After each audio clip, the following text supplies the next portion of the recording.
سيئات أعمالنا من يهده الله فلا مضل له ومن يضلل فلا هادي له وأشهد أن لا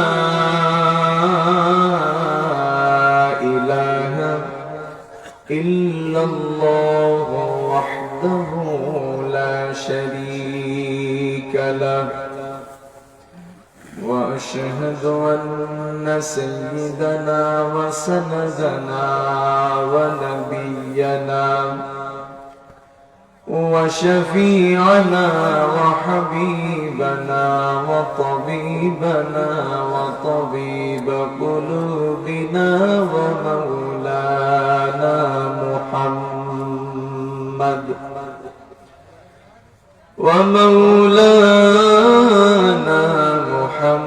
محمدا عبد الله ورسوله الذي أرسله بالحق بشيرا ونذيرا والله بإذنه وسراجا وقمرا منيرا أما بعد فقد قال الله تبارك وتعالى في كلامه المجيد والفرقان الحميد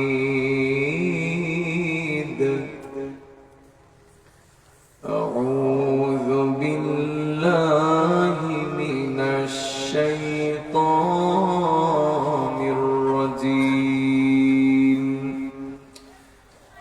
بسم الله الرحمن الرحيم يا أيها الذين آمنوا اتقوا الله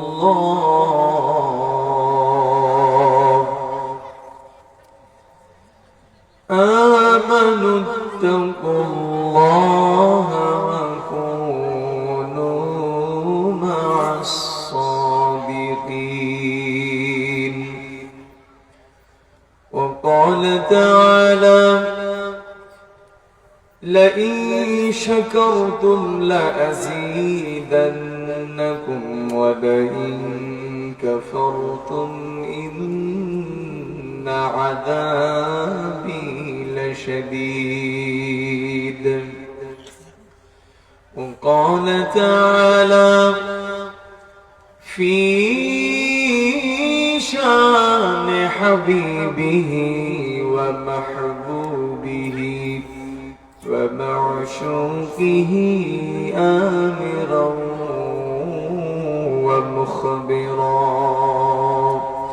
إن الله وملائكته يصلون على النبي يا أيها الذين آمنوا صلوا عليه وسلموا تسليما اللهم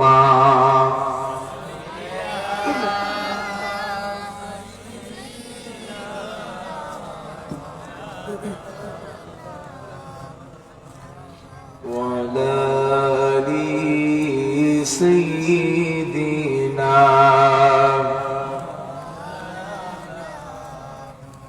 আলহামদুলিল্লাহ আমরা এতগুলো মানুষ এখানে বসে আছি কিন্তু দুরূদ শরীফের আওয়াজ শুনলে বাহির থেকে এলাকাবাসী মনে করবে মাহফিলে মনে হয় হুজুর শুধু একা একাই দুরূদ শরীফ করতেছে।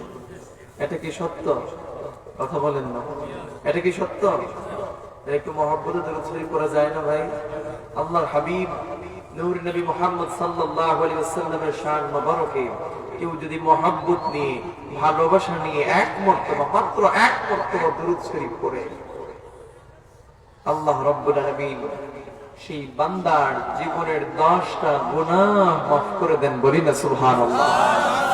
আর একটু আওয়াজ দিয়ে মহব্বতে বলা যায় না সুবহানাল্লাহ? এবার শুনেন, এখানেই শেষ নয়। হাদিসে পাকের মধ্যে আল্লাহর হাবিব আরো বয়ান করেছেন। আল্লাহর হাবিব মুহাম্মদুর রাসূলুল্লাহ সাল্লাল্লাহু আলাইহি ওয়াসাল্লামের শান মোবারকে কেউ যদি মাত্র এক মর্তবা দরুদ শরীফ পড়ে, আল্লাহ সুবহানাহু ওয়া তাআলা ওই লোকটার উপরে 10 বার রহমত নাযিল করেন। জোরে বলেন না সুবহানাল্লাহ? সেই নবীজি কামলিওয়ালা নবীর উপরে মহব্বতে দরুদ শরীফ পড়ার দরকার আছে না নাই? আমাদের পীর মুর্শিদ আল্লামা ফজলুল সাহেব কিবলা রাহমাতুল্লাহ আলাইহি তিনি তার জীবন দশায় তাওবা বায়াতের করে বলে যাইতেন যে দৈনিক কমপক্ষে 200 বার দরুদ শরীফ পড়বেন আর 100 বার ইস্তিগফার শরীফ পড়বেন। গত 15ই জানুয়ারি ফুলতুলি সাহেব বাড়ি ইসারে সওয়াব মাহফিলে যারা গেছেন আপনারা বলতে পারবেন বড় সাহেব কিবলা তাওবা বায়াতের পরে ঠিক এই কথাই বলে দিয়েছেন। ঠিক কিনা বলেন? যত বেশি করে আপনি দরুদ শরীফ পড়বেন, আমার নবীজির সঙ্গে আপনার সম্পর্ক তত বেশি গভীর করে দেবেন। একজন চিৎকার দিয়ে বলেন তিনি কে? আস্তে বলবেন না মুসলমান, জোরে বলেন তিনি কে? সেই কামলিওয়ালা নবীজির উপরে মহব্বতে দরুদ শরীফ পড়ার দরকার আছে না নাই? শুধু যে মাহফিলে বসেই আমরা দরুদ শরীফ পড়বো এমনটা নয়। ঘরে বাইরে আপনি ঘুমাতে গেছেন, দরুদ শরীফ পড়েন। ঘুম আসতেছে না, ঘুমের ঔষধ খাইছেন, তারপরও ঘুম আসে না, দরুদ শরীফ পড়া শুরু করে দেন, দেখবেন অটোমেটিক্যালি ঘুম চলে আসবে। আলহামদুলিল্লাহ। এই দরুদ শরীফের মধ্যে কত যে মজা, যদি আপনি এটার উপরে আমল করতে পারেন তাইলে আপনি বুঝতে পারবেন। আর দরুদ শরীফের উপরে আমল করার মতো যদি করতে পারেন, আল্লাহর হাবিব মুহাম্মদুর রাসূলুল্লাহ সাল্লাল্লাহু আলাইহি ওয়াসাল্লামের দিদার মুবারক আপনার নসিব হয়ে যাবে। চিৎকার দিয়ে বলেন সুবহানাল্লাহ। নবীজির দিদার আমরা চাই কিনা? আওয়াজ দিয়ে বলেন চাই কিনা? নবীজির হাদিস সাক্ষী আল্লাহর হাবিব মুহাম্মদুর রাসূলুল্লাহ সাল্লাল্লাহু আলাইহি ওয়াসাল্লামকে কেউ যদি তার জীবন দশায় অনলি একবার যদি আল্লাহর হাবিবকে স্বপ্ন যুগে আল্লাহর হাবিবের দিদারটা নসিব হয়ে যায়, ওই লোকটার জন্য আমার আল্লাহ তাআলা চিরস্থায়ী জাহান্নামের আগুনটাকে হারাম করে দেন। সুবহানাল্লাহ। আরেকটা আওয়াজ দিয়ে বলেন না সুবহানাল্লাহ? সেই নবীদের শান মোবারক ছবি পড়া যাবে তো ইনশাআল্লাহ? মহব্বতে বলেন আল্লাহুম্মা সাল্লি আলা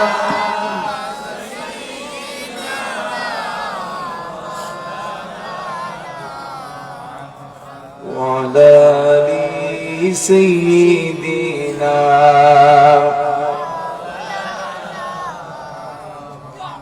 দিবানিশি মনরে আমার আর দিও না যন্ত্রণা, ধনে যদি হতাম ধনী যেতাম সোনার মদিনা। আল্লাহুম্মা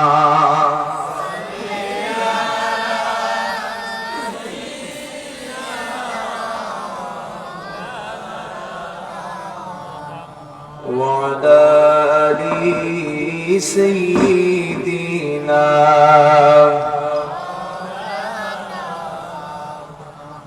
এই দুনিয়া পড়ে থাকবে, আমরা একদিন থাকবো না। সবাই মোদের ভুলে যাবে, নবী আপনি আমাদের ভুলবেন না। আল্লাহুম্মা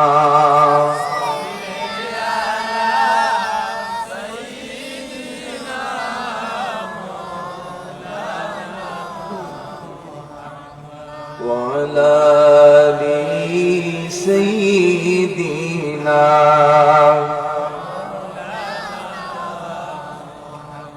একটু মহাব্বতে দুরূদ শরীফ পড়ুন। আল্লাহ আল্লাহু লা ইলাহা ইল্লাহু আল্লাহ আল্লাহ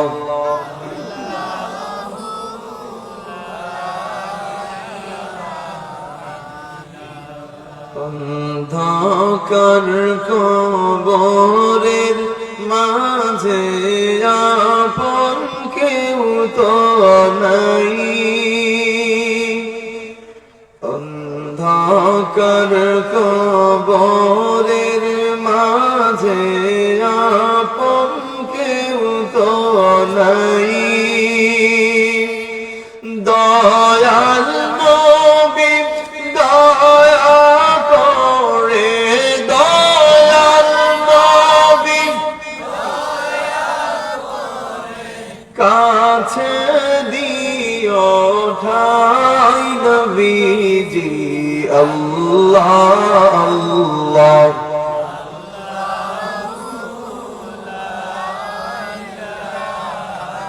ইল্লাহু আল্লাহ আল্লাহ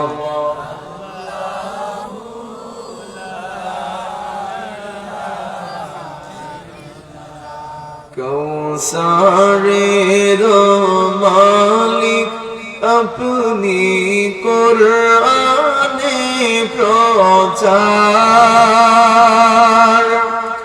কৌসারের মালিক আপনি, কোরআনে প্রচার। রোজ হাসরে পিলাইবেন, রোজ হাসরে হাউজে কৌসার নবীজি। আল্লাহ আল্লাহ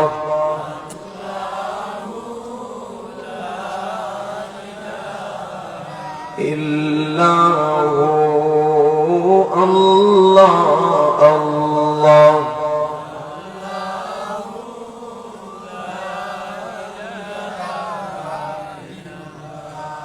মা আমেনা স্বপ্নে দেখেন গর্ভে তাহার নূর।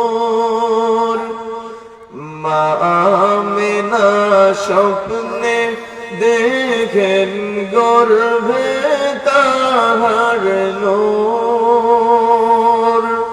সেই নূরের নাম রাখিলেন, সেই নূরের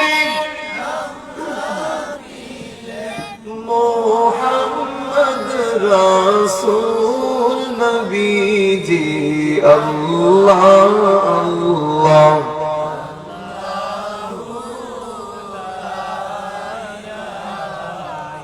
ইল্লাহু আল্লাহ আল্লাহ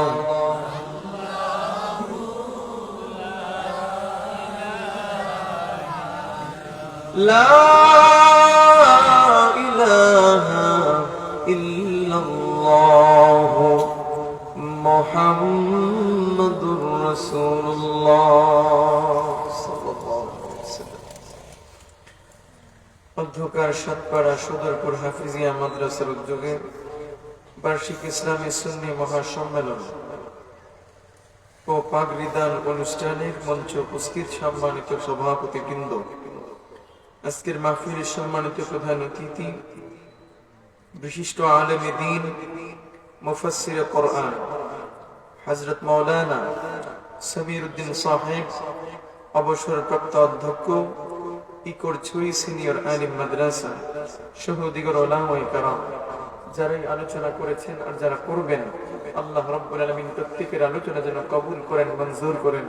আমাদেরকে আলোচনা শুধু শুনলেই হবে না বাবা, আলোচনা শুধু শুনলেই হবে না, আমাদেরকে আমলে পরিণত করতে হবে, ঠিক কিনা বলেন? আগে দেখা যেত 3, 4, 5টা এলাকা মিলে একটা মাহফিল হইতো, এখন দেখা যায় প্রতি এলাকায় এলাকায় মাহফিল হয়, এত অসংখ্য গণিত মাহফিল হয়। কিন্তু মানুষের মধ্যে কোনো হেদায়েতের লেশ মাত্র নেই। হেদায়েত থাকবে কেমনে? বক্তাদের মধ্যে যেমন খুলুসিয়ত নাই, শ্রোতাদের মধ্যেও কি খুলুসিয়ত নাই, ইখলাস নাই, ঠিক কিনা বলেন? আমরা কিছু কিছু বক্তারা আইসা মাঠ গরম করে যায়, পরবর্তীতে দেখা যায় এখান থেকে শিক্ষা নেওয়ার মতো একটা জিনিসও শ্রোতারা খুঁজে পায় না। এমন আলোচনা সারা রাত করার দরকার নেই ভাই। 1 ঘন্টার 1.5 ঘন্টার আলোচনায় মানুষ যদি এখান থেকে কিছু শিখে যেতে পারে, কিছু বাড়ি পর্যন্ত নিয়ে যেতে পারে, মানুষের ব্রেইনের ভিতরে যদি ঢুকিয়ে দিতে পারেন 2-1টা কথা, কমপক্ষে 2-1টা জিনিস যদি তার ব্রেইনে ঢুকিয়ে দিতে পারেন, ব্রেইন ক্যাচ করতে পারে, তাইলেই তো মাহফিলটা সার্থক হয়, ঠিক কিনা বলেন? আমরা চেষ্টা করব, আমি আপনাদেরকে বেশি সময় কষ্ট দিব না ইনশাআল্লাহ। যতক্ষণ বসি আর যতক্ষণ আলোচনা শুনি, ততক্ষণ যেন আমরা মনোযোগ দিয়ে শুনি। আলোচক কি আলোচনা করলেন, এখান থেকে যদি বাড়ি পর্যন্ত কিছু নিয়ে যেতে না পারি, তাইলে আমাদের আশা, বসা, কষ্ট করা, পরিশ্রম করা অনর্থক হয়ে যাবে, ঠিক কিনা বলেন? প্রিয় হাজিরিন, আমরা সর্বপ্রথম আল্লাহ সুবহানাহু ওয়া তাআলার আলিশান দরবারে শুকর এবং সুজুদ আদায় করছি, যে মহান রব্বুল আলামিন আপনাদেরকে আর আমাকে আজকের এই জান্নাতের বাগানে আসার বসার তৌফিক দান করেছেন। এই জন্য সবাই উচ্চ আওয়াজ দিয়ে কালেমাতুর শুকর আদায় করি আলহামদুলিল্লাহ। আর একটু মহব্বতের জবান দিয়ে বলেন আলহামদুলিল্লাহ। লক্ষ কোটি, তার চেয়ে অনেক অনেক অনেক গুণ বেশি দুরূদের সালাম প্রেরণ করছি আল্লাহর সৃষ্টির প্রধান আকর্ষণ, এই বিশ্ব সভার সভাপতি, আফতাবে নবুওয়াহ, শাহনশাহে রিসালা, সুলতানে মদিনা, নূরে মুজাসসাম, হাবিবে আকরাম, সাইয়্যিদুল মুরসালিন, খাতামুন নবিয়্যিন, শাফিউল মুযনিবিন, আহমদ মুজতবা, মুহাম্মদ মুস্তাফা সাল্লাল্লাহু তাআলা আলাইহি ওয়া আলিহি ওয়া সাল্লামের পবিত্র রওযা মুবারাকে, যে নবীকে আমার রব আল্লাহ সুবহানাহু ওয়া তাআলা যদি সৃষ্টি না করতেন, তাহলে আসমান, জমিন, গ্রহ, নক্ষত্র, চন্দ্র, সূর্য, পাহাড়, পর্বত, নদী, নালা, খাল, বিল, মানব জাতি, জিন জাতি সহ গোটা কোল কায়নাতের সৃষ্টি করতেন? আর একটু জোরে বলেন না, করতেন? বিশ্বাস করেন তো সবাই? আওয়াজ দিয়ে বলুন, বিশ্বাস করেন তো সবাই? এটা আহলুস সুন্নাহ ওয়াল জামাতের পথ এবং মত যারা অনুকরণ করে তারা প্রত্যেকেই এই আকীদার উপর 100% অটল, যে আল্লাহর পেয়ারা হাবিব মুহাম্মদুর রাসূলুল্লাহ সাল্লাল্লাহু আলাইহি ওয়াসাল্লামের ওসিলায় আল্লাহ সুবহানাহু ওয়া তাআলা এই গোটা কুল কায়নাতের সৃষ্টি করেছেন। জোরে বলি না সুবহানাল্লাহ। প্রিয় হাজিরিন, আমি আপনাদের খিদমতে পবিত্র কোরআনুল কারীম থেকে 2খানা আয়াতে কারিমা তেলাওয়াত করেছি। আল্লাহ সুবহানাহু ওয়া তাআলা যদি তৌফিক ভিক্ষা দান করেন, তাহলে সেই আয়াতগুলিকে সামনে রেখে আমি আমার আলোচনা শুরু করলাম। আল্লাহ রাব্বুল আলামিন যেন তৌফিক ভিক্ষা দান করেন। ওয়া তাওফীকি ইল্লা বিল্লাহ, আলাইহি তাওয়াক্কালতু ওয়া ইলাইহি উনীব। সকলে পড়ি আল্লাহুম্মা আমিন। আজকে আমাদের সমাজটা এত অধঃপতনের দিকে যাচ্ছে, তার প্রধান কারণ কি জানেন? তার প্রধান কারণ হচ্ছে আমরা আল্লাহর নাশুকর বান্দা হয়ে গেছি। কথা বুঝেন নাই? আল্লাহ রাব্বুল আলামিন আমাদেরকে সুস্থ রেখেছেন, এর চাইতে বড় আর কি চাই? অনেক মানুষ তো আমাদের চোখের সামনে আছে, বিছানার মধ্যে শয্যাশায়ী কাতরাচ্ছে, বিছানার মধ্যে পড়ে, সম্ভব হয় না এই বিছানা থেকে একা একা উঠে যে বসবে, এই ধরনের ক্ষমতা নেই। এমন অনেক মানুষ আছে, দেখবেন আপনি সিলেট ওসমানী মেডিকেল কলেজ হাসপাতালে যান, দেখবেন হাসপাতালের বারান্দার মধ্যে এমন অসংখ্য গণিত হতদরিদ্র মানুষরা পড়ে আছে। আল্লাহ পাক তো সেখানে আপনার ঠিকানা করেন নাই, এই জান্নাতের বাগানে আপনার ঠিকানা করেছেন। এখান পর্যন্ত আপনি আসতে পেরেছেন, এই জন্য শুকর আদায় করবো কার? আর একটু জোরে বলেন, কার?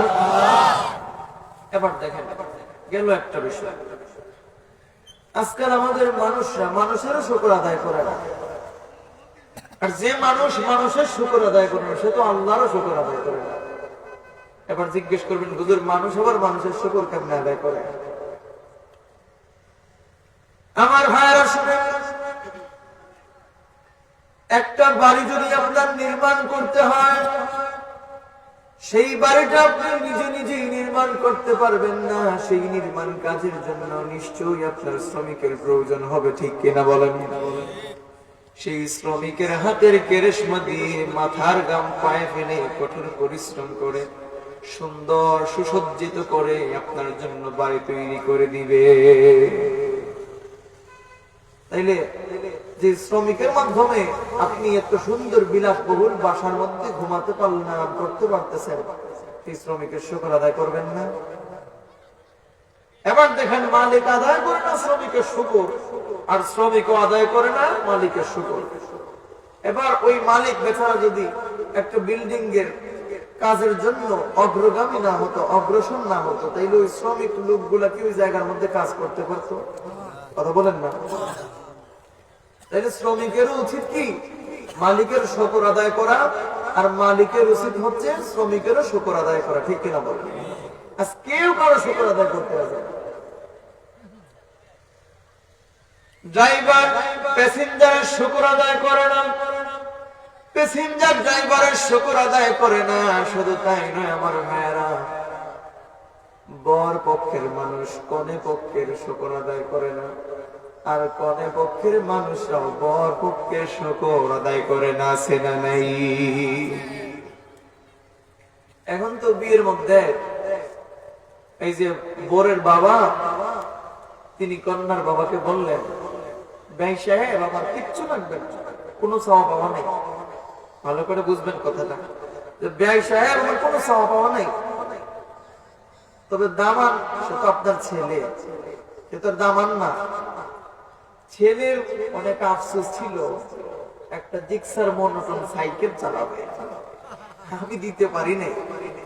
এখন আমি বাবা হিসাবে দিতে পারি নাই, আপনি বাবা হিসাবে এটা আদায় করতে হবে।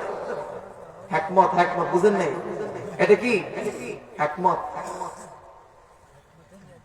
আপনি বাবা হিসাবে সন্তানের আর্জিটা কি আপনি গ্রহণ করবেন না, পূরণ করবেন না?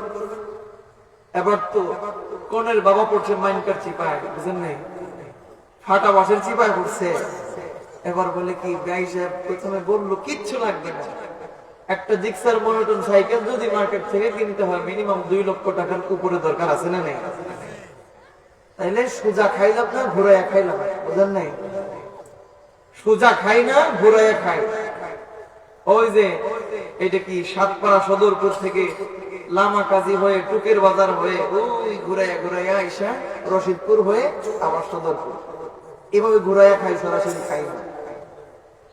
এবার দেখেন কনে পক্ষ কত কষ্ট করে, এমন অনেক অসহায় হত দরিদ্র পরিবার আছে, যে পরিবারের সন্তানদেরকে বিয়ে দেওয়ার জন্য বাবা অনেক কষ্ট করে, মানুষের কাছে হাত পাতে। শুধু তাই নয় আমার ভাইয়েরা, নিজে পরিশ্রম করে 2-1টা গরু ছাগল যখন পালন করে কন্যা সন্তানকে যখন বিয়ে দেওয়ার জন্য মনস্থ করে, মেয়েটার বিয়ে যখন ঠিক হয়ে যায়, এবার সেই মেয়ের বাবা চিন্তা করে এখন টাকাগুলা পাবো কোথা থেকে, এই গরুগুলা বিক্রি করে দেই। সেই গরু বিক্রির টাকা দিয়ে, ছাগল বিক্রির টাকা দিয়ে মেয়ের বাবা এত সুন্দর করে আয়োজন করলো, খাবার দাবারের আয়োজন। আমাদের বর পক্ষের মানুষরা বলে, ভাই সাহেব আমরা মানুষ তেমন একটা আসবো না, আপনি মিনিমাম 150 মানুষের খাবারের আয়োজন করেন। কথা বুঝেন নাই? মানুষ তেমন একটা আসবো না, 150 মানুষের খাবারের আয়োজন করলেই হয়। এভাবে বলে কিনা? ও ভাই আপনি কমের বাড়িতে যে খাবেন কেন? আপনি ওয়ালিমা করেন, বড় করে ওয়ালিমা করে সবাইকে দাওয়াত করে খাওয়ান। আজকে আমাদের সমাজের অধিকাংশ মানুষরা ওয়ালিমা অনুষ্ঠান বাদ দিয়ে দিছে একেবারে, আর বিয়ের অনুষ্ঠানে একেবারে সাওয়ে ডিমে যা আছে সবাই চলে যায় খাওয়ার জন্য। শুধু খায় না, শুধু খায় না, অপচয়ও করে। খেতে পারবে না গরুর গোশত, 1 চামচ নিয়ে নেয় 3 চামচ। এবার দেখা গেছে কয়েক টুকরো খাওয়ার পরে পেটে আর ধরে না, নষ্ট করে আসে। আচ্ছা বলেন তো ভাই, এই গোশত গুলা যদি থাকতো তাইলে ওই হত দরিদ্র পরিবারের কাজে আসতো না? কথা বলেন না? তো বর পক্ষ কনে পক্ষের শুকর আদায় করে না, আর কোন কনে পক্ষেও বর পক্ষের শুকর আদায় করে না। অথচ আমার আল্লাহ রাব্বুল আলামিন বলেন, লা ইন শাকারতুম লা আযীদান্নাকুম ওয়া লা ইন কাফারতুম ইন্না আযাবি লাশাদীদ। জোরে বলেন না সুবহানাল্লাহ। আল্লাহ রাব্বুল আলামিন আমাদেরকে এত এত নিয়ামত দান করেছেন, তার মধ্যে আমি যদি বলি সর্বশ্রেষ্ঠ নিয়ামত তিনি আর কেউ নন, আকা মাওলা তাজদার মদিনা সরকারে কায়নাত নূরে মুজাসসাম সাইয়্যিদুনা মুহাম্মদুর রাসূলুল্লাহ সাল্লাল্লাহু আলাইহি ওয়াসাল্লাম। আল্লাহ রাব্বুল আলামিন বান্দাকে এত এত নিয়ামত দান করেছেন, তবুও বান্দা আমার রবের শুকর আদায় করে না।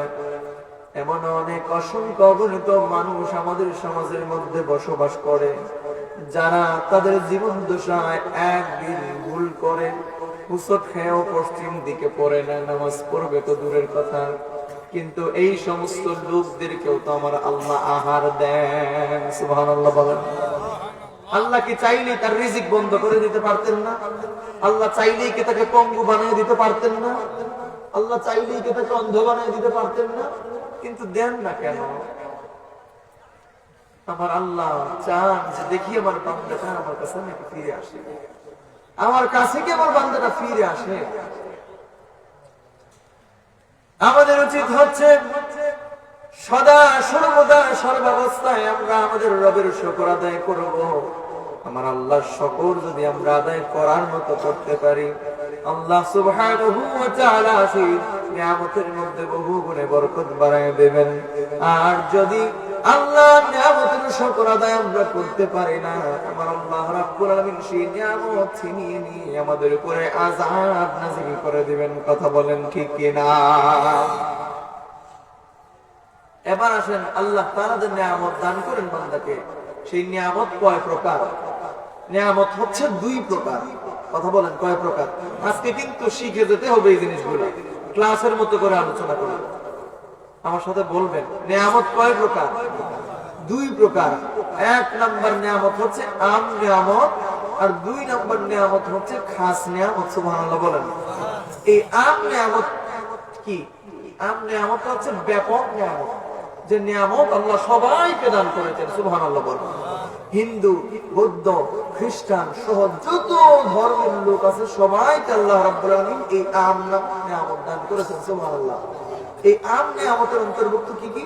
যেমন চন্দ্র, সূর্য, তারকারাজি, বাতাস, পানি, আসমান, জমিন, এগুলো হচ্ছে আম নিয়ামত। আচ্ছা বলেন তো ভাই, এই নিয়ামতের অংশীদার কি শুধু মুসলমানরা? সবাই, তাই না? সবাই। তাইলে দুইটা নিয়ামতের এক নাম্বার নিয়ামত হচ্ছে আম নিয়ামত, ব্যাপক নিয়ামত। সেই ব্যাপক নিয়ামতের অধিকারী হচ্ছে সবাই।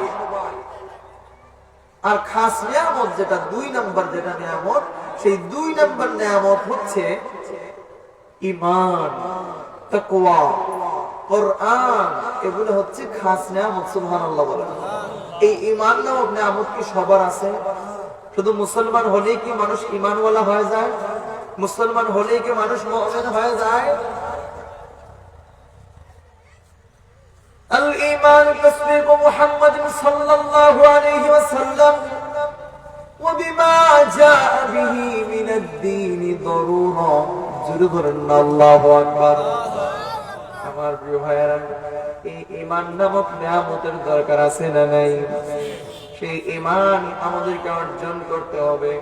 কোন কোন কাজ করলে আমরা ঈমান অর্জন করতে পারবো? আমরা পরিপূর্ণ মুমিন হতে পারবো, পরিপূর্ণ মুত্তাকি হতে পারবো, পরহেজগার হতে পারবো, আমরা পরিপূর্ণ আল্লাহ পাকের গোলাম হতে পারবো। সেই কাজগুলা করার দরকার আছে না নাই? আমার ভাইরা বিনয়ের সাথে বলি শুনুন, খাস নিয়ামতের দুই নম্বর যে নিয়ামত, সেটার নাম হচ্ছে তাকওয়া। আল্লাহর হাবিব নূর নবী মুহাম্মদ সাল্লাল্লাহু আলাইহি ওয়া আলিহি ওয়াসাল্লাম তিনি বলেন, আত-তাকওয়া হাহুনা, আত-তাকওয়া হাহুনা, আত-তাকওয়া হাহুনা। তাকওয়া কোথায়? তাকওয়া এখানে। সুবহানাল্লাহ বলেন। এই তাকওয়াটা কি? তাকওয়া হচ্ছে আল্লাহর ভয়, খোদা ভীতি। আল্লাহর ভয় যদি বান্দা তার ভেতরের মধ্যে প্রবেশ করানোর মতো করতে পারে। আল্লাহে খোদার কসম করে বলি আমার সাতপাড়া সদরপুরের ভাইরা, আল্লাহর কোন গোলাম যদি তার ভেতরে আল্লাহর ভয় ঢোকানোর মতো ঢুকাতে পারে, ওই বান্দার দ্বারা কোন সময় সুদের মতো জঘন্য অপরাধ হবে না। কথা বলেন ঠিক কিনা? আল্লাহর সেই গোলাম বান্দা তাকওয়া অর্জন করার কারণে, আল্লাহর ভয় তার অন্তরের ভেতরে লালন করার কারণে, আল্লাহর ভয় তার অন্তরের ভেতরে প্রবেশ করানোর কারণে ওই লোকটা সুদ খাবে না, সুদ দিবেও না, সুদের সাক্ষীও হবে না, সুদের লিখালিখিও করবে না, ঘুষ খাবে না, ঘুষ দিবেও না। আল্লাহু আকবার বলেন। শুধু তাই নয়, আল্লাহর সেই গোলামের ভিতরে আল্লাহর ভয় ঢুকানোর কারণে ওই লোকটা নামাজ কাজা করবে না। কথা বলেন ঠিক কিনা?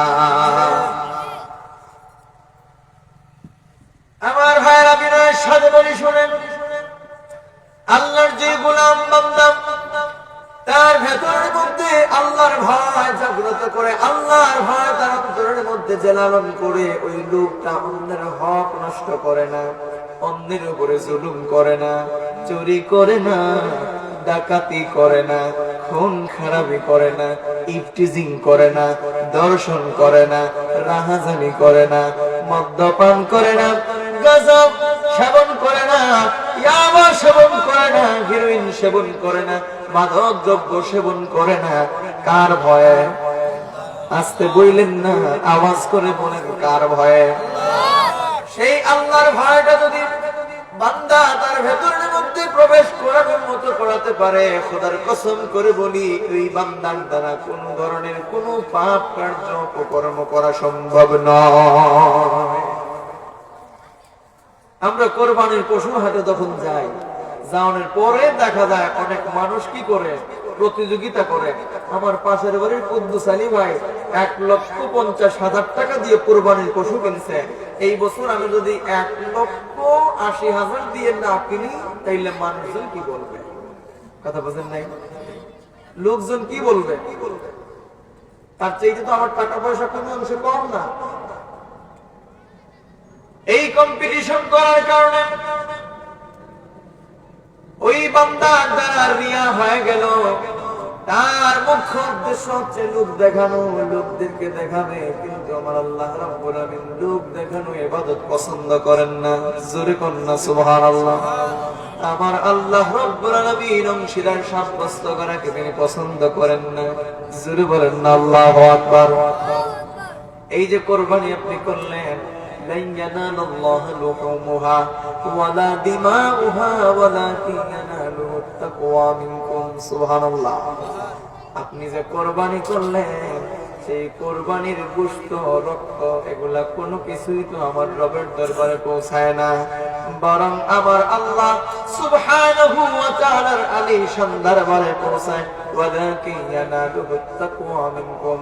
বান্দার ভেতরের মধ্যে কতটুকুন খোদার ভয় আছে, আল্লাহর ভয় আছে, এই আল্লাহর ভয়টা আল্লাহ পাকের কাছে পৌঁছায়। জোরে জোরে কোন না সুবহানাল্লাহ। আমার ভাইরা বন্ধুরা বিনয়ের সাথে বলি, আল্লাহর ভয় যদি বান্দা ভেতরের মধ্যে প্রবেশ করানোর মতো করাতে পারে, সেই বান্দা কখনো মাজার ভাঙতে যাবে না। জোরে কথা বলেন ঠিক কিনা? আল্লাহর ভয় বান্দার ভেতরের মধ্যে লালন করতে হবে। আল্লাহর ভয় যদি বান্দা লালন করে, সে নিজেও কোরআন শিখবে, কোরআনের শিক্ষা গ্রহণ করবে।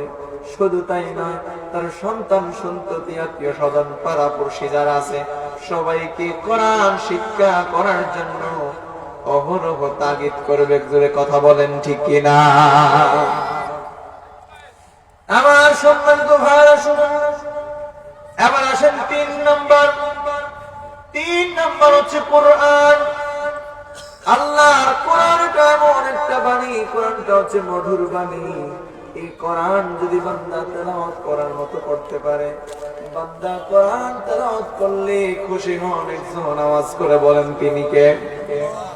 বান্দা আল্লাহ পাকের সাথে আল্লাহ পাকের সঙ্গে যদি সম্পর্ক তৈরি করতে চায়, আল্লাহ পাকের মহব্বতের গোলাম বান্দা যদি হতে চায়, বান্দার উচিত হচ্ছে অধিক পরিমাণে আল্লাহর কোরআন তেলাওয়াত করা। জোরে জোরে কথা বলেন ঠিক কিনা? সেই কোরআনটা শুধু নিজে যে পড়বেন এমনটা নয়, আপনি নিজে কোরআন পড়বেন, নিজে কোরআন শিখবেন, সহি শুদ্ধ করে কোরআন শিখবেন। আপনার সন্তান সন্ততি আত্মীয় স্বজন সবাইকে কোরআন শিক্ষার জন্য তাগিদ করবেন।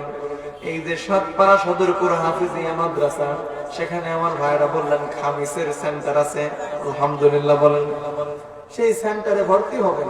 এখানে যারা মুরব্বী বাবা আছেন, আপনারা মনে করতে পারেন এখন তো বয়স অনেক হয়ে গেছে হুজুর, এখন তো লজ্জা পায়, কোরআন শিখতে আর আগ্রহ আছে ঠিকই, কিন্তু লজ্জার কারণে আর সেখানে যেতে পারি না। আমি সাতপাড়া সদরপুর এলাকার দারুল কেরাত কর্তৃপক্ষের ভাইদেরকে বিনয়ের সাথে অনুরোধ করে যাব, আমাদের বড় সাহেব কিবলা তো প্রতিনিয়তই বলেন, প্রধানকারী প্রশিক্ষণের সময় বলেন, নিয়োগ অনুমোদনের সময় বলেন যে দারুল কেরাতে আপনারা কি করবেন, একটা মুরব্বী জামাতের ব্যবস্থা করবেন। আপনারাও যদি সেই মুরব্বী জামাতের ব্যবস্থা করেন, মুরব্বীরা আলাদা ক্লাস করবেন, সেই মুরব্বীরা যদি আলাদাভাবে ক্লাস করতে পারেন, তাইলে আল্লাহর কোরআনটা সহি শুদ্ধ করে শিখতে পারবেন। আর আল্লাহর কোরআনের সঙ্গে আপনার সম্পর্ক স্থাপন করার কারণে, এই কোরআন আপনি তেলাওয়াত করার কারণে, এই কোরআন তেলাওয়াতের উপরে আপনি আমল করার কারণে আল্লাহর কোরআন শাফাআত করে আপনাকে আল্লাহর তৈরি জান্নাতে নিয়ে যাবে। জোরে বলেন না সুবহানাল্লাহ। আর একটু মহাব্বতে বলেন আল্লাহু আকবার।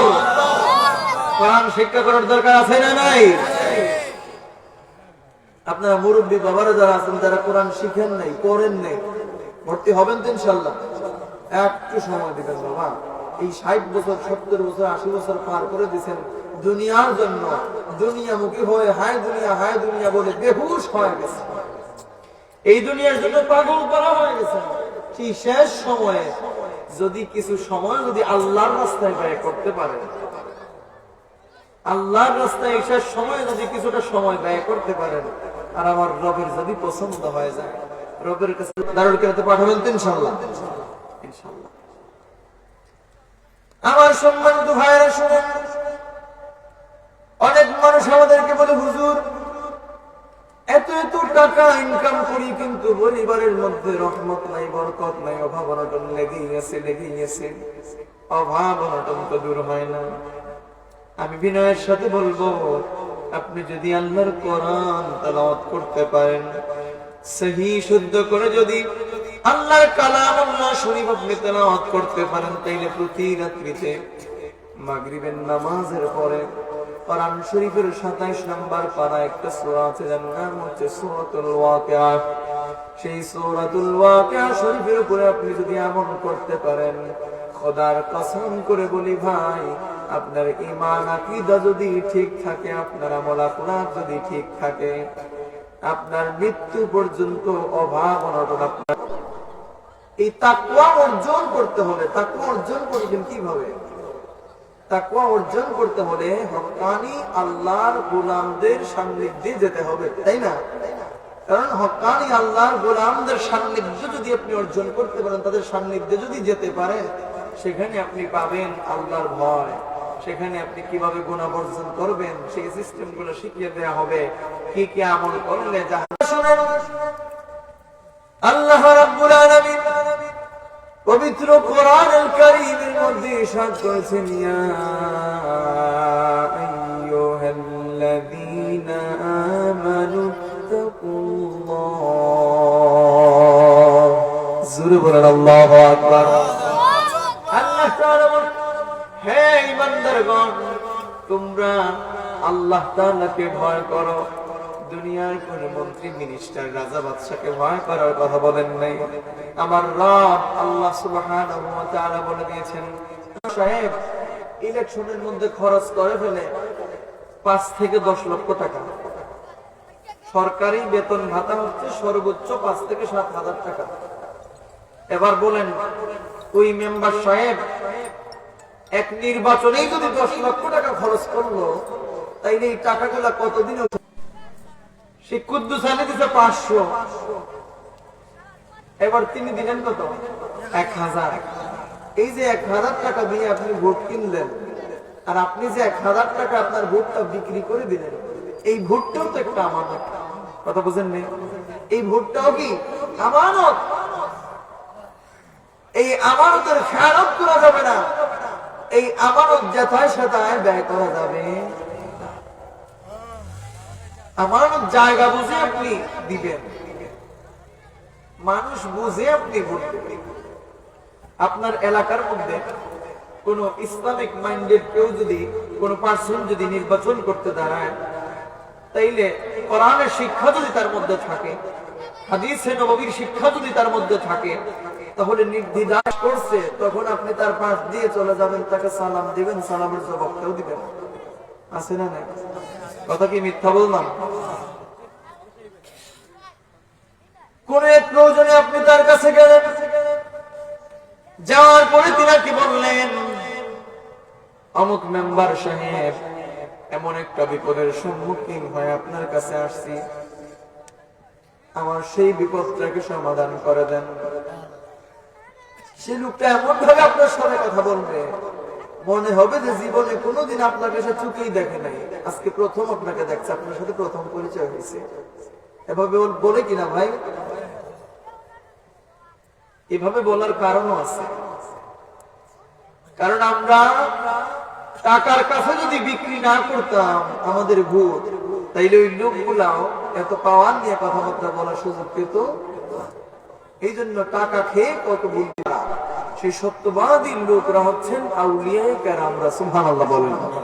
বর্তমান জামানের কথা বলছি, বর্তমান জামানের মধ্যে সবচেয়ে সত্যবাদী লোক যারা, তারাই হচ্ছেন আউলিয়ায়ে কেরামরা। সুবহানাল্লাহ বলেন। আল্লাহর মকবুল ওলি আল্লাহরা যারা, তারাই হচ্ছেন সত্যবাদী। এখন আমাদের সমাজে যে কেউ এখন পীরসাব হয়ে যায়, দাড়ির মধ্যে আছে জোটা, চুলের মধ্যেও আছে জোটা, সে হয়ে গেছে জোটা বাবা। কথা বুঝেন নাই? কি বাবা? জটা বাবা। গলার মধ্যে ঝোলানো আছে তালা, তার নাম হচ্ছে তালা বাবা। কাপড় পরে না বছরে একদিন, তার নাম ছিল ল্যাংটা বাবা। আছে না নাই?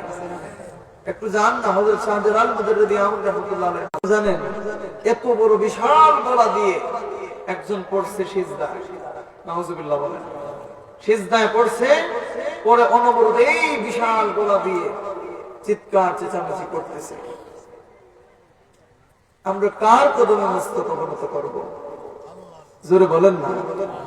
আল্লাহর কুদরতের কদম মোবারক ছাড়া অন্য কোন কদম যদি আপনি মস্তক অবনত করেন, আপনি সঙ্গে সঙ্গে মুশরিক হয়ে যাবেন। কথা বলেন ঠিক কিনা?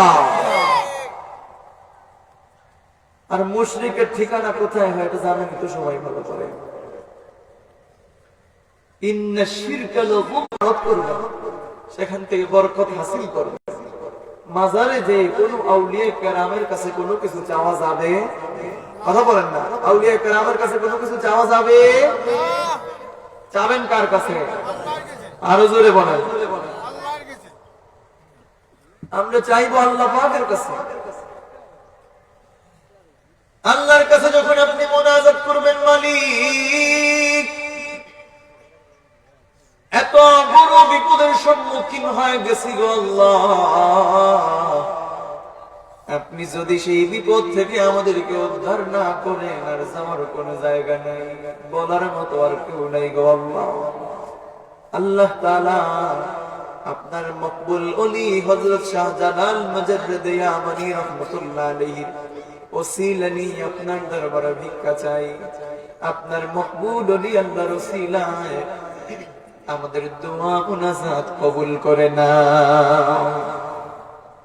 এইভাবে আপনি আউলিয়া কেরামের ওসিলা নিয়ে আল্লাহ পাকের কাছে দোয়া করতে পারেন, মুনাজাত করতে পারেন, চাইতে পারেন। সরাসরি ওলি আল্লাহর কাছে চাওয়া যাবে? কথা বলেন না, চাওয়া যাবে? আমার সম্মানিত ভাইরা শুনুন, আজকে আমাদের সমাজে কিছু হুজুর যে বাঙালি ভাইরা আছে, অতি আবেগী যারা, তারা মাজার শরীফে যাওয়ার পরে অধিক বাড়াবাড়ি করে। আর সেই বাড়াবাড়ি করার কারণে যারা মাজার বিদ্বেষী, যারা মাজার বিরোধী, তারা সুযোগ পেয়ে যায় বিভিন্ন মাজার নিয়ে বিভিন্ন কথা বলতে সুযোগ পেয়ে যায়। এই জন্য মাজারে যাবেন, কোরআন থেকে তেলাওয়াত করে আপনি জিয়ারত করবেন, দুরূদ শরীফ পড়বেন, ইস্তিগফার শরীফ। মাজারের মধ্যে টাকা ছিটিয়ে দেয়া হয়, কথা বুঝেন নাই? মাজারের মধ্যে কি করা হয়? টাকা ছিটানো হয়। আচ্ছা বলেন তো, সেই ওলি আল্লাহর কি টাকার প্রয়োজন? তিনি কি চাইছেন আপনার কাছে আমাকে টাকা দেন, টাকা দেন? এই টাকাগুলো যায় কোথায়? আসলে যায় কোথায় টাকাগুলো? শাহজালাল মুজাদ্দিদ আমর রাহমাতুল্লাহ আলাইহির মাজারে কি টাকা কম উঠে? প্রতিদিন শত শত মানুষ আসে জিয়ারত করার জন্য, শুধু সিলেট থেকে নয়, বাংলাদেশের। সাল্লাল্লাহু আলাইহি ওয়াসাল্লাম আতলাইবুল জাইর, তোমরা ক্ষুধার্তকে আহার করাও। আরেক হাদিসের মধ্যে পাওয়া যায় আল্লাহর হাবিব বলেন, ক্ষুধার্তকে কেউ যদি আহার করায়, কোন ক্ষুধার্ত লোককে কেউ যদি আহার করায়, আমার আল্লাহ রাব্বুল আলামিন ওই লোকটাকে জান্নাতের ফল সমূহ দ্বারা আহার করাবেন। সুবহানাল্লাহ। আর একটু জোরে বলেন না সুবহানাল্লাহ। আমার প্রিয় ভাইরা, আরেকদল ভাইরা আছে মাজারে যাওয়ার পরে গোলাপ জল ছিটাইয়া একেবারে কি বলবো অবস্থা রাখে না মাজারে। মাজারের উপরে গোলাপ জল ছিটাইলে উপকার হয় কি? শুধু মাজার নয়, বিভিন্ন কবরের উপরেও দেখা যায় কবর দেয়া হয়ে গেছে, মাটি উপরে দেয়া হয়ে গেছে, সব কমপ্লিট, তারপরে কবরের উপরে গোলাপ জল ছিটিয়ে দেয়া হয়। এখানে গোলাপ জল না ছিটিয়ে আপনি যদি কিছু সময় তেলাওয়াত করেন, লাভ হবে কিনা? কথা বলেন না, লাভ হবে কিনা? মাজার শরীফে আগরবাতি জ্বালায় একদল মানুষ। কেন ভাই আগরবাতি আসলে কেন জ্বালানো হয়? সুগন্ধি কেন ব্যবহার করা হয়? যেমন এখানে অনেক মানুষ আপনারা বসে আছেন, আলহামদুলিল্লাহ, গরমের দিন, সবার শরীরের মধ্যে গামের গন্ধ। এবার যদি একটু সুগন্ধি জ্বালানো হয়, তাইলে আপনার অপর আরেক মুসলমান ভাইয়ের কষ্ট হবে না আপনার শরীরের গামের দুর্গন্ধে? এই জন্য সুগন্ধি ব্যবহার করা। আবার দেখবেন আমাদের সমাজে একটা ভুল প্রচলন, ভুল রীতিনীতি চালু আছে, যেটা অনেক হুজুররাও করে। নাউজুবিল্লাহ বলেন। আজকে হক কথা বলতে কেউ রাজি নয়, কারণ হক কথা বললেই তো সমস্যা। যদি চাকরিটা চলে যায়, আরে চাকরিটা যদি চলে যায়, তাহলে তো আপনি না খেয়ে মারা যাবেন। এমন কোন জীব আছে যাদেরকে আল্লাহ রিজিক না দিয়ে সৃষ্টি করছেন? মানুষ যখন মৃত্যুবরণ করে, মৃত্যুর পরে যখন লাশকে ধৌত করা হয়, লাশকে ধৌত করার পরে যেই জায়গার মধ্যে লাশ ধৌত করা হয়, দেখবেন সেই জায়গার মধ্যে নাকি 40 দিন আগরবাতি জ্বালাতে হয়। নাউজুবিল্লাহ বলেন। আপনাদের এদিকে আছে নাকি? আমি দেখছি অনেক জায়গায়, এই জন্য বলছি, নিজ সচক্ষে আমি নিজে সাক্ষী। অনেক জায়গায় আমি দেখছি নিজ চোখে। ওই জায়গাগুলোর মধ্যে যেখানে ধোয়া হয়েছে, এই জায়গাটা পবিত্র না অপবিত্র হয়েছে? কারণ একজন একটা লাশকে যদি আপনি ধৌত করেন, তার পেট থেকে অনেক সময় টয়লেট বের হয়ে যায়, পায়খানা বের হয়ে যায়, যার কারণে এগুলো এই জায়গাটা কিছু সময়ের জন্য নাপাক হয়ে যায়। এই নাপাক পানিগুলো এখানে পড়ে আছে, আপনি জ্বালাইয়া দিলেন আগরবাতি দেন, এটা করা যাবে না। এগুলো থেকে আমাদেরকে বের হয়ে আসতে হবে, পারবো না ইনশাআল্লাহ? এবার আসুন, সম্মানিত হাজিরিন, আমাদের সমাজে আজকে পীর নামে অনেক ভণ্ডের আগমন হয়েছে। পীর নামে অনেক ভণ্ডের আগমন হয়েছে, আর সেই পীরদের অধিকাংশ মুরিদরা হচ্ছে মহিলা। মহিলাদের দিল তো নরম, যে কেউ খুব তাড়াতাড়ি তাদেরকে ক্যাপচার করতে পারে। এবার শুনুন, আসল পীর কিভাবে আপনি তার পরিচয় লাভ করবেন, কিভাবে পরিচয় নির্ণয় করবেন ওই লোকটা যে আসল পীর, অরিজিনাল পীর। প্রকৃত পীর চিনতে হলে আপনাকে সর্বপ্রথম দেখতে হবে ওই লোকটা আলেম কিনা। ওই লোকটা যদি আলেম হয়, তাহলে একেবারে নিম্ন মানের আলেমের পরিচয় দেয়া হয়েছে। কমপক্ষে 3টি কিতাবের উপরে তার ভালো দক্ষতা থাকতে হবে। সুবহানাল্লাহ বলেন। 3টি কিতাবের উপরে ভালো দক্ষতা থাকতে হবে। 1 নাম্বার হচ্ছে তাফসীরে জালালাইন শরীফ, আল্লামা জালালউদ্দিন সুয়ুতী রাহিমাহুল্লাহর লিখিত তাফসীর, তাফসীরে জালালাইন শরীফ। 2 নাম্বার হচ্ছে মিশকাতুল মাসাবিহ, আর 3 নাম্বার হচ্ছে হেদায়াত। এই তিনটি কিতাবের উপরে গভীর পাণ্ডিত্য অর্জন করতে হবে। শুধু নিজে নিজেই অর্জন করলে চলবে না, এমন পাণ্ডিত্য অর্জন করতে হবে, এমন জ্ঞান অর্জন করতে হবে যে জ্ঞান অর্জন করার পরে ছাত্রদেরকে পড়ানো যায়, এমন জ্ঞান অর্জন করতে হবে। জোরে জোরে বলেন না সুবহানাল্লাহ। 2 নাম্বার কি? 2 নাম্বার পরিচয় নির্ণয় করার উপায়, অপর একজন পীর কর্তৃক অনুমতি প্রাপ্ত হতে হবে, যার সনদ স্বয়ং রাসূল পাক সাল্লাল্লাহু আলাইহি ওয়াসাল্লাম পর্যন্ত পৌঁছেছে। জোরে বলেন সুবহানাল্লাহ। এবার আসুন 3 নাম্বার হচ্ছে ফরজ, ওয়াজিব, সুন্নত, এগুলার পুরোপুরি পাবন্দ হতে হবে। হারাম জিনিসগুলোকে বর্জন করতে হবে। শুধু তাই নয় আমার ভাইয়েরা, মাকরুহ কাজগুলোকে সম্পূর্ণরূপে বর্জন করতে হবে। জোরে জোরে কথা বলেন ঠিক কিনা? এবার আসুন 4 নাম্বার, অন্যান্য আলেম ওলামারা ওই পীরের দরবারে যায় কিনা। যদি আপনি ভালো করে একটু খেয়াল করেন আর দেখেন অন্যান্য আলেম ওলামারা ওই পীরের দরবারে যায়, তাহলে বুঝতে হবে তিনি হক্কানে পীর। সুবহানাল্লাহ বলেন। এবার আসুন 5 নাম্বার বলি। 5 নাম্বার হচ্ছে তার অধিকাংশ মুরিদ নামাজি হতে হবে। আজকে নিজে নামাজ পড়ে না এক ওয়াক্ত, সে নাকি হয়ে গেছে পীর। বছরে গোসল করে না একদিন, সে হয়ে গেছে পীর। আল্লাহ রাব্বুল আলামিন যেন এই সমস্ত ভণ্ডদের কাছ থেকে আমাদের ঈমানকে হেফাজত করেন, বলি আমিন। আমরা প্রত্যেকেই যেন এই 5টা গুণ দেখে আমরা পীর নির্ধারণ করি। একটু দেখেন না, ফুলতলির জমিনে আল্লামা ফুলতলি সাহেব কিবলা রাহমাতুল্লাহ আলাইহি আল্লাহর মকবুলের জন্য ছিলেন নিঃসন্দেহে, ঠিক কিনা বলবেন? সেই আল্লাহর মকবুল ওলির সাহেবজাদা হযরত আল্লামা বড় সাহেব কিবলা মাদ্দাদিল্লাহুল আলিয়া, তিনার কাছে যান, তিনাকে দেখলে অটোমেটিক আত্মাটা শান্তি হয়ে যায়। সুবহানাল্লাহ।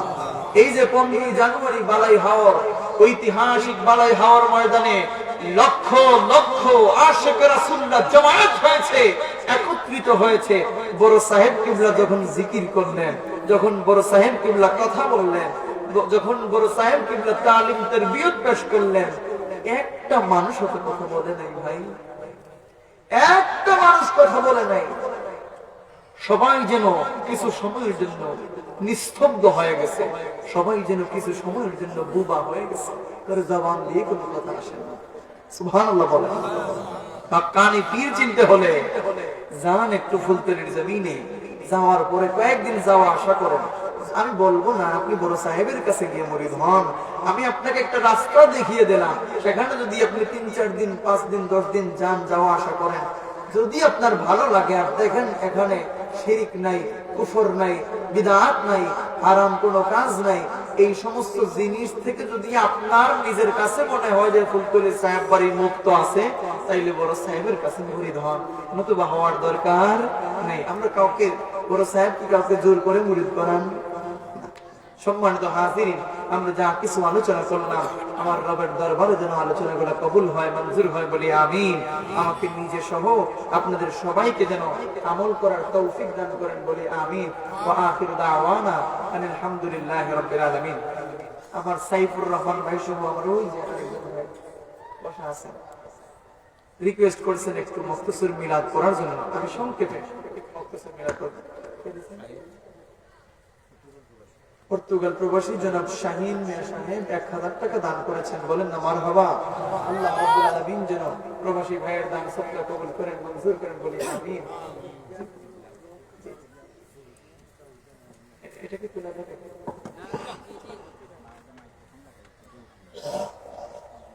এটা তুলা যাবে ভাই, ওই যে মাইক্রোফোনগুলো তুলা লাগাইছে তো। আসেন আমরা দাঁড়ায় নবীদের সালাম জানাই। ইয়া নবী সালাম আলাইকা, ইয়া রাসূল সালাম, ইয়া হাবিব সালাম আলাইকা, সালাওয়াতুল্লাহ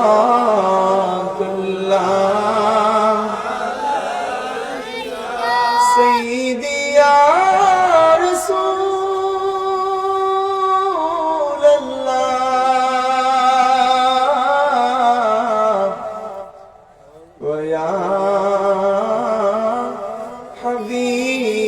حبيب الله নবী গো আপনি যে ঘুমান না রাতে দেখা দেন আশিকদের সাথে নিয়ে যান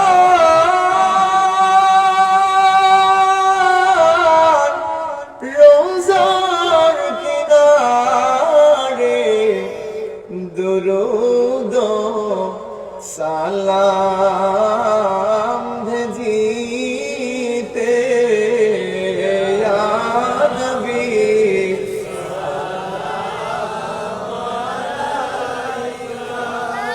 ইয়া রাসূল সালাম ইয়া হাবিব সালাম আলাইকা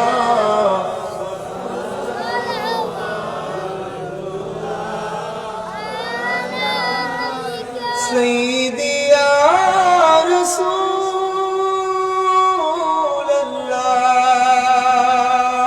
الله أمتر درودي نبيجي ويا حبيب الله مدينة অলি গলিতে চাই যে মন ছুটি যাইতে বুক ভরা সালাম ভেজিতে ওগো নবীজি আপনার রওজাতে ইয়া নবী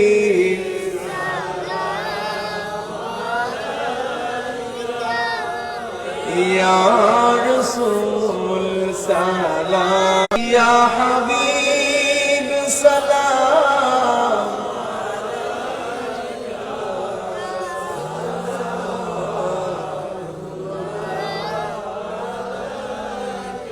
سيدي يا رسول الله طه ويا حبيب الله কেমন জানি মক্কা মদিনা কেমন জানি আপনার রোজা কেমন জানি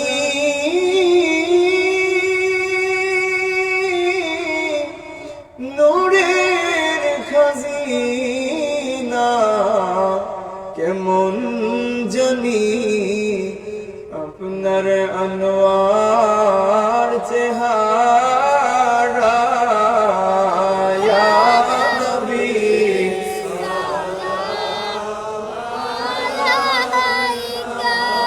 ইয়া রাসূল সালাম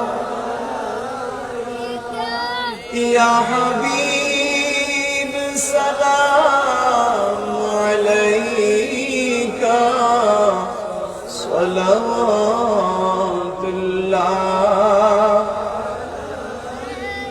بلغ العلا بكماله كشف الدجى بجماله حسنت جميع خصاله صلوا عليه وآله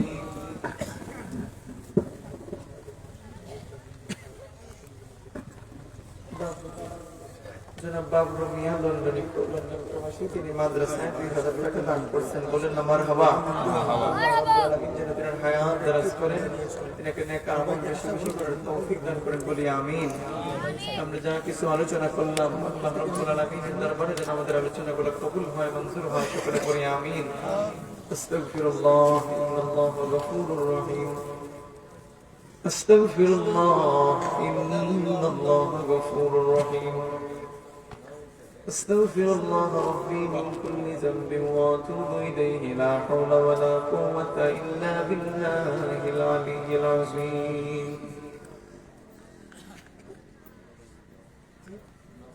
জনাব সোনাউর আলী সাহেব 500 টাকা দান করেছেন। আপনার ছেলে জনাব সোনাউর আলী সাহেবের ছেলে 500 টাকা দান করেছেন, বলেন না মারহাবা। আল্লাহ রাব্বুল আলামিন যেন দানকে কবুল করেন, মঞ্জুর করেন, আমিন। জনাব নজির মাস্টার সাহেব তিনি 500 টাকা দান করেছেন, বলেন না মারহাবা। আল্লাহ রাব্বুল আলামিন যেন কবুল করেন। জনাব আব্দুল হাকিম সাহেব মা বাবার জন্য দোয়া চেয়ে 100 টাকা দান করেছেন, বলেন না মারহাবা। আল্লাহ রাব্বুল আলামিন যেন আপনাদের প্রত্যেকের দান সদকা কবুল করেন, মঞ্জুর করেন, বলি আমিন। আল্লাহুম্মা আমিন। আলহামদুলিল্লাহি রাব্বিল আলামিন والعاقبة للمتقين والصلاة والسلام على سيد المرسلين وعلى آله وأصحابه أجمعين رب ارحمهما كما ربياني صغيرا আল্লাহ তাআলা আপনার কুদরতের কদম মোবারক ধরে ভিক্ষা চাই আজকের এই সাতপাড়া সদরপুর হাফিজিয়া মাদ্রাসার মাহফিলকে আপনার দরবারে কবুল করেন। এই মাহফিলটাকে এলাকার तमाम মুর্দগানের ইসালে সওয়াব উপলক্ষে কবুল আর মঞ্জুর করে নেন আল্লাহ। আল্লাহ তাআলা तमाम সওয়াবের হাদিয়া লক্ষ লক্ষ কোটি কোটি গুণে বাড়াইয়া আপনার হাবিবের খিদমত মোবারকে পৌঁছায় দেন। আল্লাহ তাআলা পৃথিবীর শুরু থেকে নিয়ে আজকের এই মুহূর্ত পর্যন্ত যত মুমিন মুমিনাত মুসলিমিন মুসলিমাত নর নারী অন্ধকার কবরবাসী হয়ে গেছেন প্রত্যেকের কবরে হাদিয়া পৌঁছায় দেন। আল্লাহ তাআলা রব্বুল আলামিন মেহেরবানি করে এই মাহফিলের আয়োজন যারা করেছেন, যারা টাকা দিয়ে পয়সা দিয়ে জ্ঞান বুদ্ধি পরিশ্রম দিয়ে সাহায্য সহযোগিতা করেছেন গো আল্লাহ, আল্লাহ আপনার শাহী দরবারে ভিক্ষা চাই তামামের সাহায্য সহযোগিতা পরিশ্রমকে কবুল আর মঞ্জুর করে নেন। তামাম সওয়াবের হাদিয়া তাদের কবরবাসী মুর্দগানদের কবরে পৌঁছায় দেন। আল্লাহ তাআলা রব্বুল আলামিন আমরা যারা হাত বাড়াইলাম আমাদের প্রত্যেকের খানদানের তামাম জমি মুর্দগানের কবরে হাদিয়া পৌঁছায় দেন। মালিক আমরা জীবনে এত এত গুনাহ করছি যে গুনার দিকে তাকাইলে দুইটা চোখ বন্ধ কইরে যখন গুনার দিকে তাকাই জাহান্নামের দাউ দাউ আগুন ছাড়ার কিছুই দেখা যায় না। আল্লাহ গুনার বোঝা মাথায় লইয়া আল্লাহ কাঁদতেছি, মাফ করে দাও মাবুদ আল্লাহ ইলাহি। আল্লাহ আপনি যদি আমাদেরকে মাফ না করে দেন আমাদের তোর যাওয়ার কোনো জায়গা নাই। আল্লাহ আমাদেরকে মাফ করার মতো আর কেউ নাই। আল্লাহ গুনাহ করছি, নাফরমানি করছি, অন্যায় করছি, নিজের নফসের সাথে জুলুম করছি, তবুও গো আল্লাহ আপনি এক আল্লাহ ছাড়া আর দ্বিতীয় কারো কদমে সিজদা করি নাই। আল্লাহ তাআলা আপনার নিজ দয়া গুণে জীবনের গুনাহগুলো মাফ করে দেন, তামাম অভাবীদের অভাবগুলো দূর করে দেন, বিপদগ্রস্ত যারা আছে বিপদ থেকে মুক্তি দান করে দেন। আল্লাহ তাআলা ঋণগ্রস্ত যারা আছে ঋণ থেকে মুক্তি দেন। আল্লাহ যাদের সন্তান সন্ততি বিবাহ শাদী দিতে পারতেছেন না তাদেরকে উত্তম পাত্রের ব্যবস্থা করে দেন, উত্তম পাত্রীর ব্যবস্থা করে দেন। মালিক আমার সাইফুর রহমান ভাই সহ আমার আরেকজন ভাই যিনি অত্যন্ত মহব্বত করে ঘরে নিয়ে খাওয়াইলেন, আল্লাহ তাআলা সেই ভাইদের নেক হায়াত দারাজ করে দাও। এই মাহফিল পরিচালনা কমিটির প্রত্যেক সদস্যের নেক হায়াত দারাজ করে দাও।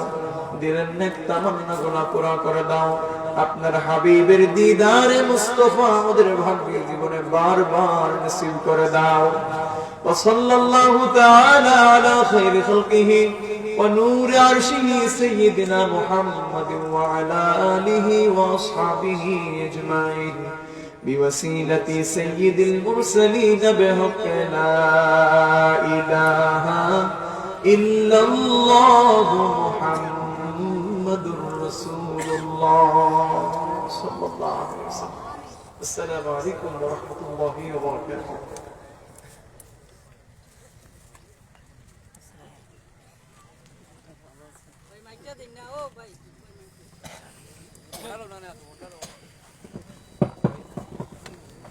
नारे तकबीर अल्लाहु अकबर नारे रिसालत या रसूल अल्लाह अहलन सहलन हेवती है मेहमान अहलन सहलन গ্রামবাসীর পক্ষ থেকে নাও সালাম শুভেচ্ছা গ্রামবাসীর পক্ষ থেকে প্রধান বক্তার আগমন শুভেচ্ছার স্বাগতম প্রধান বক্তার আগমন নারে তাকবীর আল্লাহু আকবার। সম্মানিত উপস্থিতি, আমরা যার অপেক্ষা অপেক্ষিত আজকের মাহফিলের সম্মানিত প্রধান বক্তা, প্রধান আকর্ষণ, আন্তর্জাতিক খ্যাতিসম্পন্ন মুফাসসিরে কুরআন, বিশিষ্ট আলেমে দ্বীন, বিশিষ্ট ইসলামী চিন্তাবিদ, বাতিলের বিরুদ্ধে বলিষ্ঠ কণ্ঠস্বর, আজকের মাহফিলের প্রধান বক্তা হযরত মাওলানা হাফিজ মুখলিসুর রহমান বাঙ্গালী সাহেব।